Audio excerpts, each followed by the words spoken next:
Yo, what's going on guys, and in today's video we'll be watching Dad realizes his daughter is actually the killer.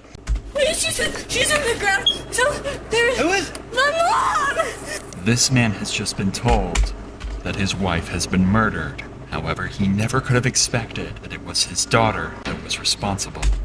Imagine getting the news to that, like, your daughter killed your wife, like, she killed her mother. Like, what could go through your head, like, during this time? Do you know?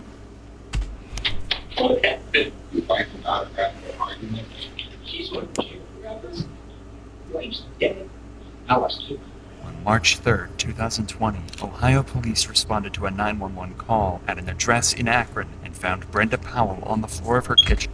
Alright, Peter Brenda. And 30 stab wounds in her neck.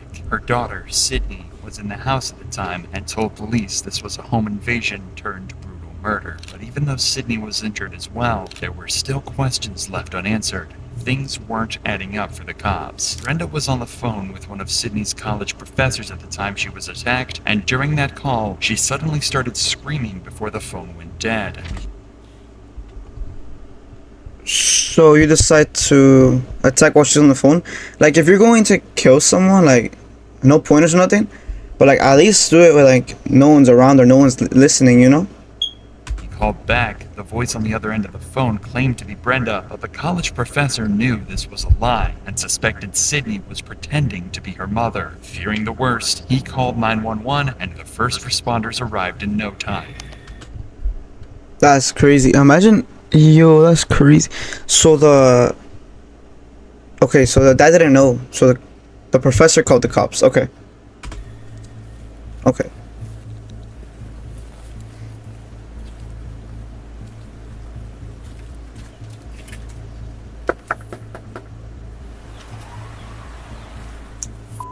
This scream, combined with being called to the location, is enough probable cause for the police to forcefully enter the home. And this is what was waiting for him when he walked inside the house. Hacker police! Yo. Walked inside the house. Hacker police! Yo, that's blood on the curtains. Yo. Okay. Hacker police!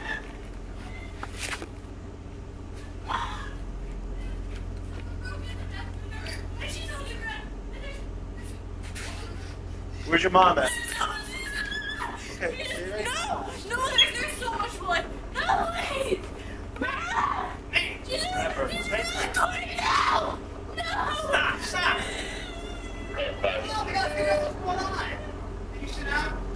Car 9, get that 32 rolling here quick. You got a female down, blood all over the place. Start smart, you just got a crime scene. Take her outside. You get she's blood all over out.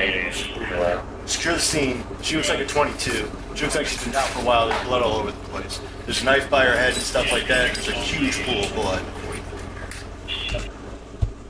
Dude, imagine being a cop. That's a lot of things you have to like ask. I never, like, you usually think about like nowadays it's only like the cops that are like attack African Americans and stuff like that, but like there's still things going like this going on. That's crazy. No, I think she just walked in. There's a broken window in the back. So if you can just put up some crime scene tape, as soon as AFD gets here, they're going to pronounce her, I'm sure. It turns out Brenda hasn't just been stabbed. She's also been hit over the head with an iron skillet, and her injuries are so devastating that her life hangs in the balance. We gotta figure out what's going on. Come on. Is she gonna be okay? Come on. I Come on. You just need to cooperate with me, all right? want my dad. Huh? I want my dad. What happened? What's going on? What's going on? We heard a bang. We heard a bang. And she told me to get. She's like trying to think of a lie as she's like speaking. That's why she's taking the deep breaths. out. And then I heard screaming. So I came back and she was on the ground. Okay, you heard a I ran bang. out back. There was a big broken. What is your name? Sydney. Are you cut? I don't think so. Yeah. I don't think so. Yeah, your hand. No, I was helping her. I grabbed her. All right, stop. grab the knife. Yeah. What's going on? You think she said I grabbed the knife, so if they do find DNA on the knife that's hers, she could like get away by saying that? That's oh okay. So that's coming in. I don't know. We just got dad. The dad. Okay, Sydney.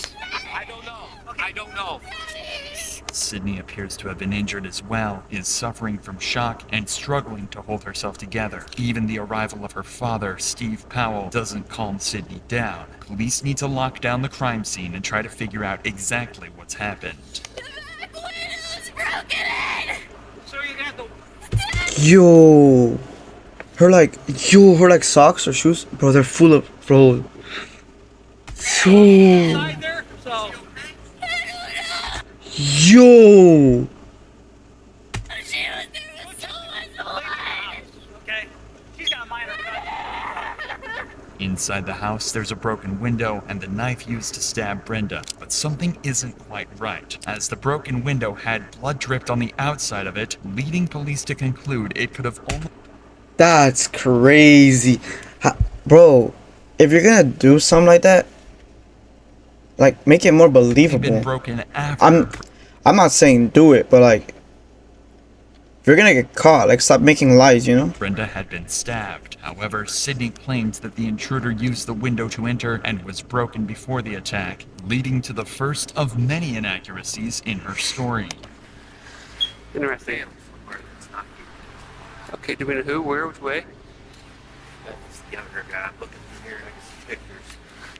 And there's a whole basement set up for Yep, hey, sorry, I'll call you right back. Bye. Alright, let me go report that. probably her brother. Yo, they have another kid? Imagine finding out your sister killed your mom.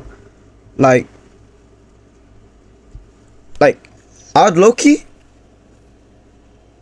like, nothing would stop me, bro. Like, that's crazy. Bro, that's messed up, bro. Well, see if we can find out who else lives here. With such a serious case with so many unanswered questions, the cops spend some time talking with homeowners nearby. They have to try and collect as much information as possible, but right now, the only person making any sense is Sydney's father. Okay. You live here, sir? Yeah, that's my wife and there's my daughter. How old's your daughter? She'll be 20 in March. Bro, how are you this old and you're killing your parent? Bro, like, what? Oh, this girl's mad dumb, bro. What the fuck? 19. Is she coming out? Yeah. Not yet. Sydney, can you tell me what happened? Huh? Sydney. Sydney. Yeah, it's coming. Yeah, that's them right there. I can hear him.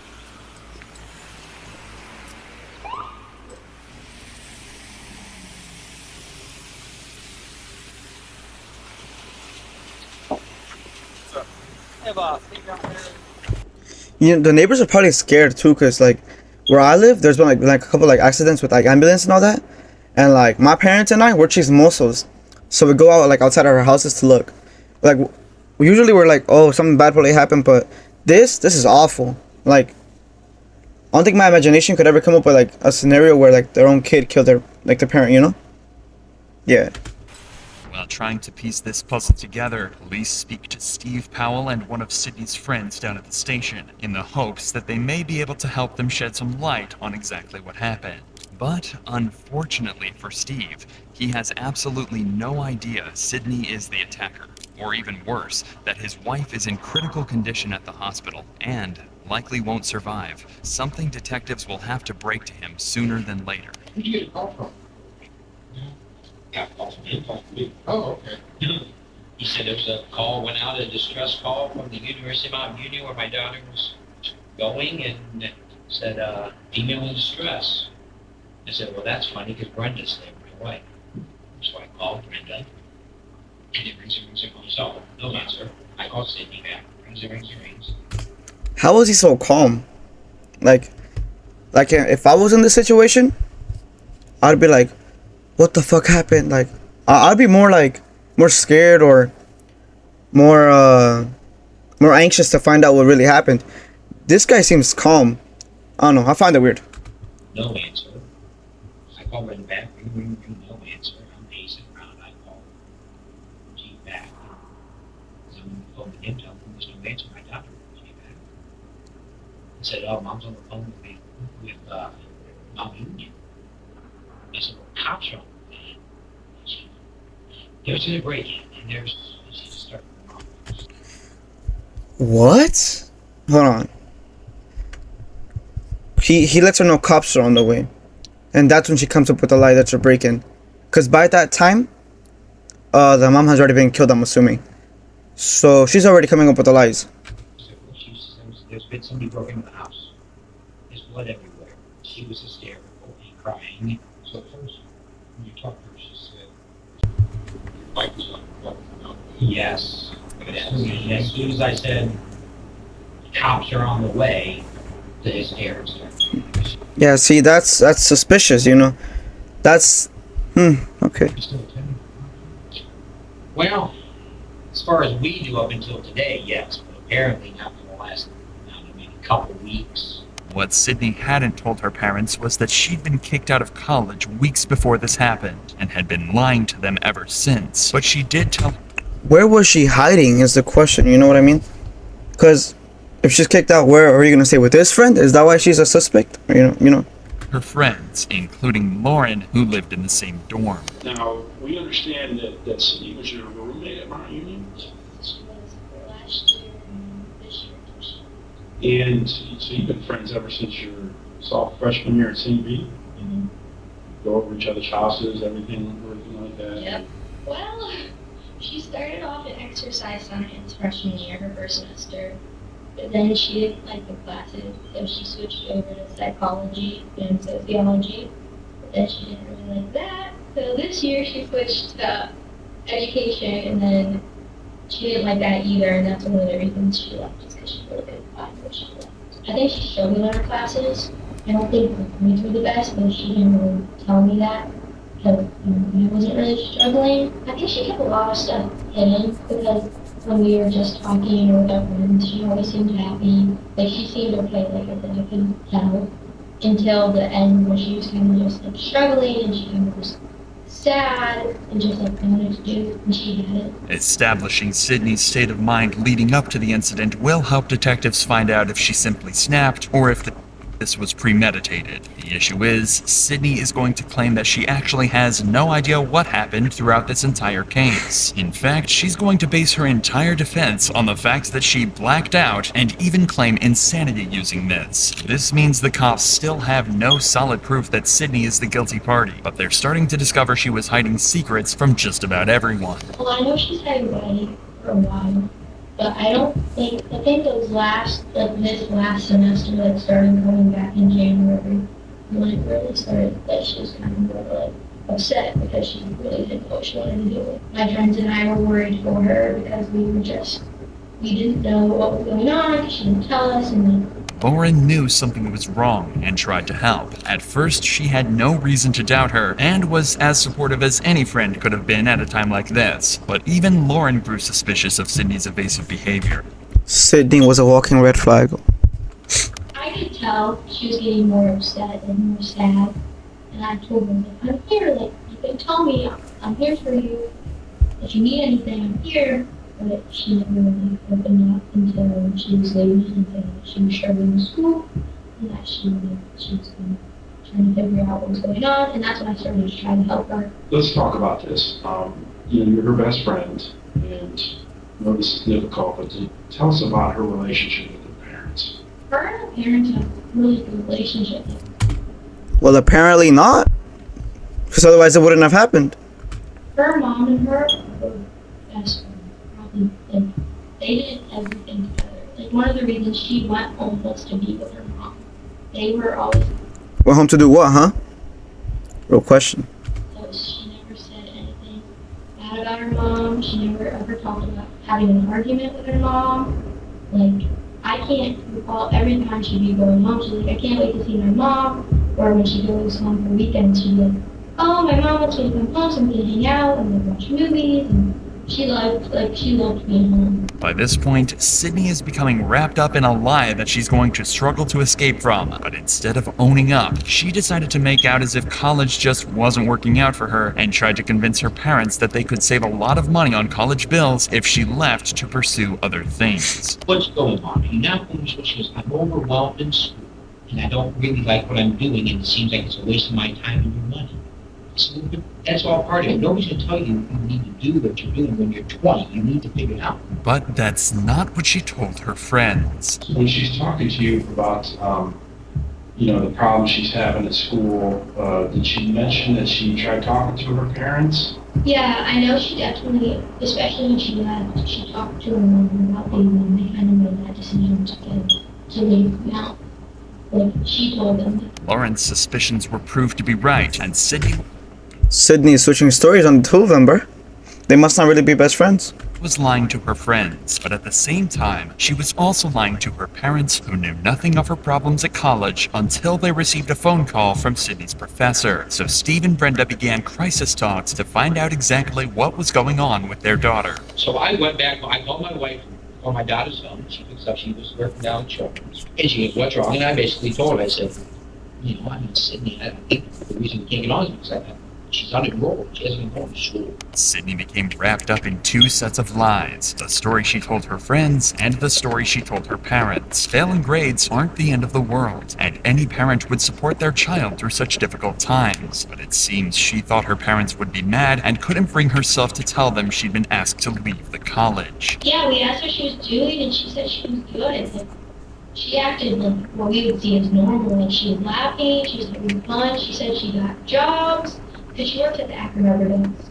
She worked there for a couple seasons, so she was going to go back there. And then she also said she was looking for another job, and like, everything was good, and she was trying to figure out like, next year and all this stuff, and she was going to keep her parents like housing, trying to come back to Mount. Once she got to my union, anytime actually, did she ever drink alcohol, or she did? Okay.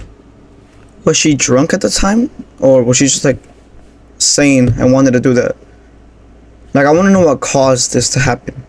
Just kind of describe that for us. She liked to drink. There was an incident in fall of our freshman year where she drank too much, and she wasn't alcohol poisoning, but she did end up in the hospital. Her mom came and got her at like 2 in the morning.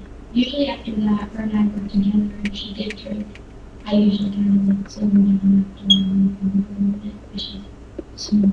Detectives suspect Sydney snapped when Brenda was on the phone to her college professor and tried to cover up her lies by silencing her mother forever. The issue is, again, Sydney is claiming that she doesn't remember a thing, but it seems that she made some crucial and careless mistakes that let the detectives pick up the pieces. Sydney grabbed an iron skillet and beat her mother into submission before plunging a steak knife into her neck over 30 times. She then impersonated her mother on the phone and staged a break-in to try and cover her tracks. I made it in far enough to see the back finish. When you go into the front door, you come around the kitchen, you can see there's like a pass between the kitchen and the family room. From the back of the house, I could see right here, there's 2 big sliding windows. You can see that window was literally, it looked like it was busted. Went down the hallway probably about 2 feet. Just you could see blood all the way down the hallway. Sadly, Brenda didn't survive her ordeal and passed away in hospital. The county medical examiner came to the conclusion that Brenda had died from blunt force trauma to her head and stab wounds to her neck. That's They ruled her death a homicide. This left detectives to deliver the tragic news to Steve that his wife was dead. Well, really bad news. Wife passed away.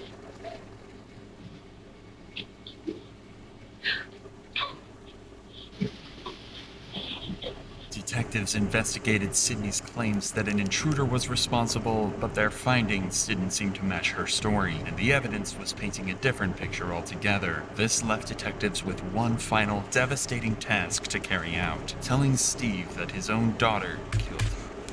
Why would she do this? The dad seems like a loving parent. The mother was probably a loving parent. So, like, just tell them the truth. Why would you come up with a lie that which ends up killing your own mother? Like, well, you're gonna make the father go into depression. This is gonna lead to a lot of problems. His wife.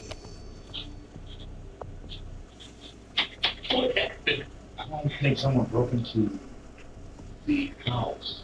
I don't know if your wife and daughter got into an argument physically.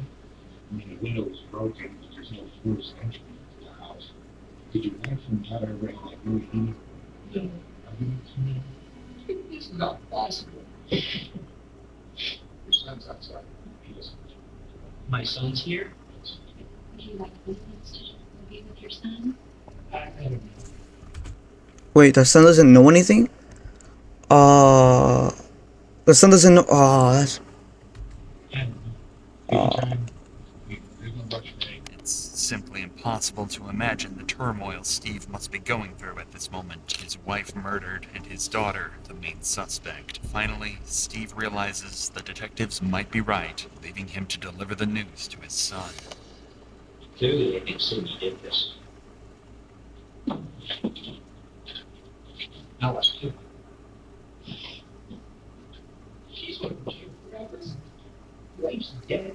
You know, we're going to do everything we can to make sure that we find out exactly what happened. Nothing's definite as of yet. We still have to do your investigating. Where's Andrew? He's sitting there by himself. Or see this? Family responsibility. Well, yeah, I don't know anybody in here. Yeah. I don't know anybody. I just want to be the best leader. I don't care. You know what to get I about don't want it? any of you. No, I just want you. So you be coming in when you're ready, I will. okay? You remember?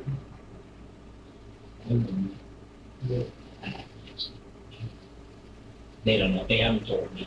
They're investigating. Sydney was arrested and charged for the murder of Brenda Powell. She claimed insanity at first, saying she had almost no memory of what happened, including hitting Bro, she is lying. She is lying. If she was sane enough to to make a cover up, and come up with lies, she is lying. There's no way the judge believed that, bro. Brenda with the cast iron skillet and fatally stabbing her. The jury didn't believe Sydney, and she was found guilty on 2 counts of murder, 1 count of felonious assault, and 1 count of tampering with evidence. Let's go. W judge, W judge, W jury.